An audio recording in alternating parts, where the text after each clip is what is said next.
It's called a road train.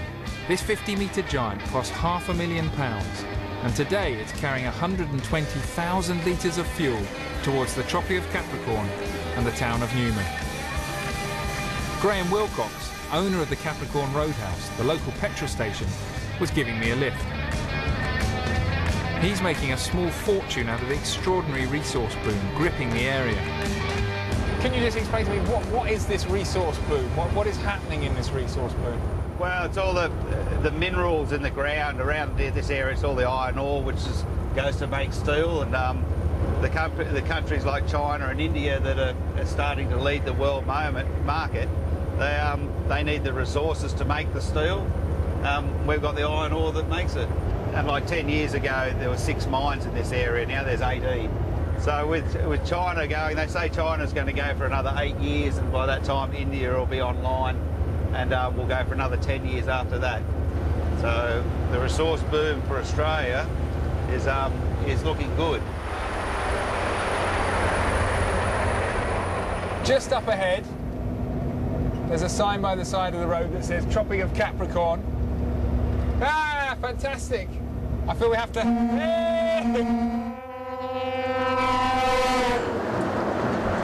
We're on the line. Okay. Well, thank you very much indeed for that ride, Graham. Much appreciated. My pleasure, Simon. Hope you enjoyed your trip down to Capricorn We're here. in a road train. We're back on Capricorn. Fantastic.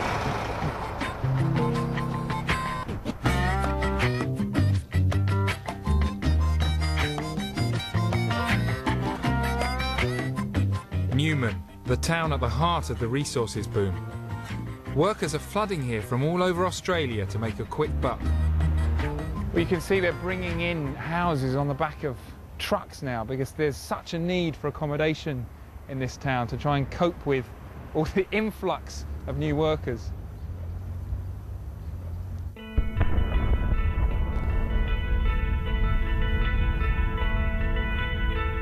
And this is what the boom is all about. Mount Whaleback is the world's largest iron ore mine. It's more than 3 miles long and a mile wide. Each year they dig up 22 million tons of iron ore to send to Asia to make steel to feed the world economy. People from across the country are packing in office jobs and coming here to drive huge mining trucks for huge pay packets. Justin Edwards is one of them. What brought you here? Money. In a nutshell? Money, yeah. What were you doing before you came here? Bricklaying. Then I tried to get out of the physical work side of things and get into suit jobs. I did sales, and then I become a recruitment agent for a bit. And then, yeah, it just didn't suit me. I'm not a suit person at all. You're originally from Melbourne. How did you hear about Newman?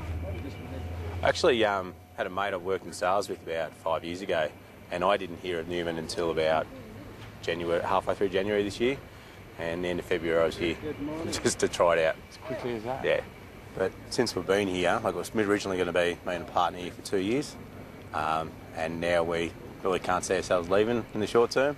I might turn that into 5 or 6 years because it's just so cruisy, you know, better lifestyle too.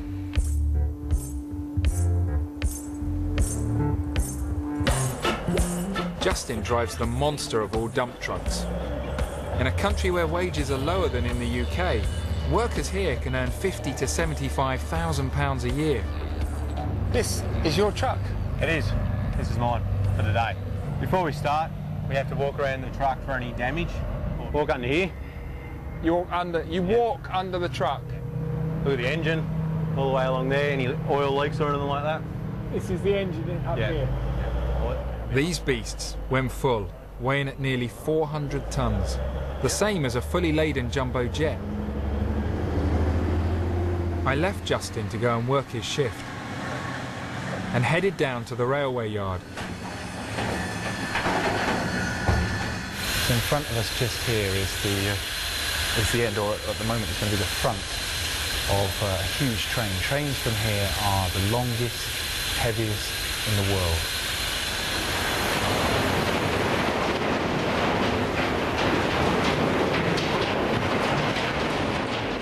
Trains leave the mine every day, each filled with around 26,000 tonnes of iron ore.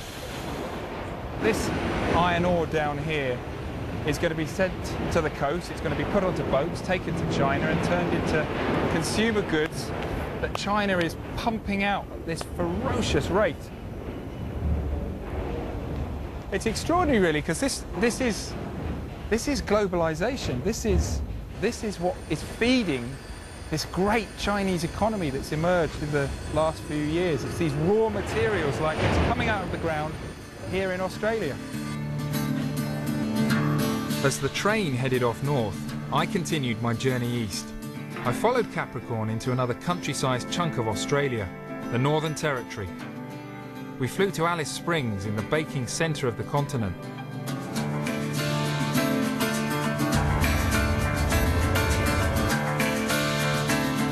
Around 600 miles from the nearest beach, this is the centre of the outback.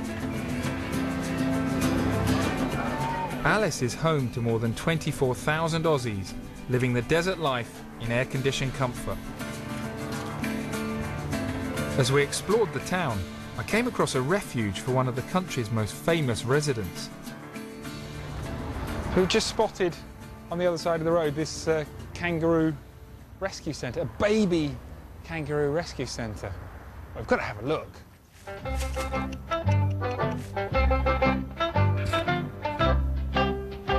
Joey's orphaned on the roads around Alice are cared for by Chris Barnes, outback man turned surrogate kangaroo mum.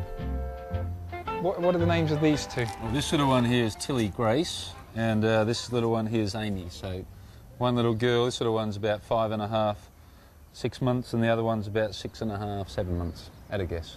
Once you've got them in a pouch and you hold them to your body, the breathing and the warmth of your body, that motion of the body, just calms them right down.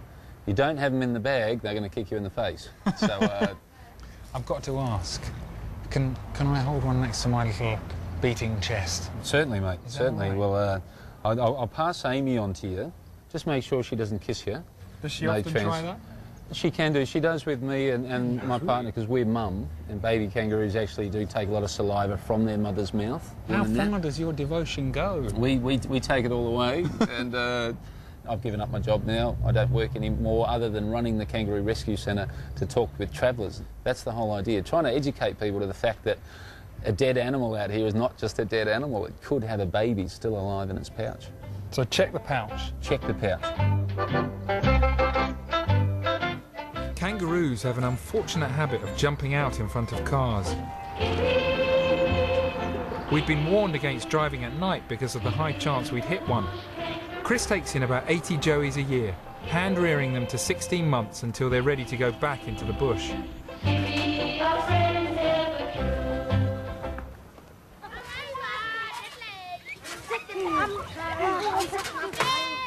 Alice Springs is becoming famous as an important centre for Aboriginal paintings and culture. Aboriginal people have been here for tens of thousands of years, and their extraordinary artwork adorns gallery walls around the town.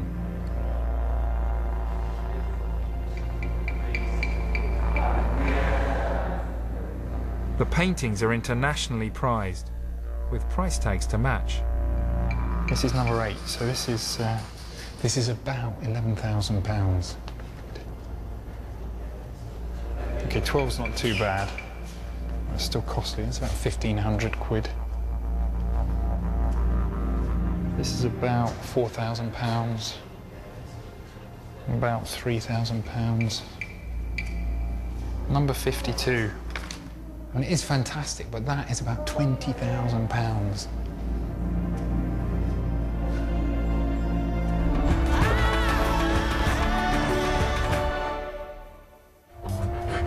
Vince Forrester, an artist and Aboriginal elder, agreed to take me to visit some remote communities. He lives an integrated life with his wife in Alice Springs and campaigns hard for Aboriginal rights.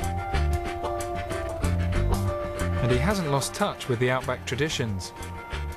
On the way out of Alice, he thought he'd spotted something in the undergrowth. You see him? He's about that long. What were you looking for, Vince? I was looking for a print. What, goanna? A lizard about this long. Right. And when we see one, you can hypnotise him. You can do what? You can hypnotise him, eh? When he walk along, you say word, ulbulu, ulbulu, ulbulu. And he turns his head that way so you can hit him. Get him. And is it good eating? White meat, like chicken. Yep. But lot gamier, of course, and it's not as tender as a chicken. We were too late for any hypnotism. The lizard had got away. But Vince took the opportunity to stock up on a bit of bush medicine. When you have a wound, it will not stop bleeding. You put this in the hot ash of the fire, then you run the smoke over the wound. This will congeal the blood, and stop the bleeding, but also got antiseptic in it. Roadhouse, the local petrol station, was giving me a lift. He's making a small fortune out of the extraordinary resource boom gripping the area. Can you just explain to me what is this resource boom? What is happening in this resource boom? Well, it's all the iron ore that makes it. And like 10 years ago, there were 6 mines in this area. Now there's 18. So with China going, they say China's going to go for another 8 years, and by that time India will be online, and we'll go for another 10 years after that. So the minerals in the ground around this area, it's all the iron ore, which goes to make steel, and the countries like China and India that are starting to lead the world market, they need the resources to make the steel. We've got. It's called a road train. This 50-metre giant cost £500,000, and today it's carrying 120,000 litres of fuel towards the Tropic of Capricorn and the town of Newman.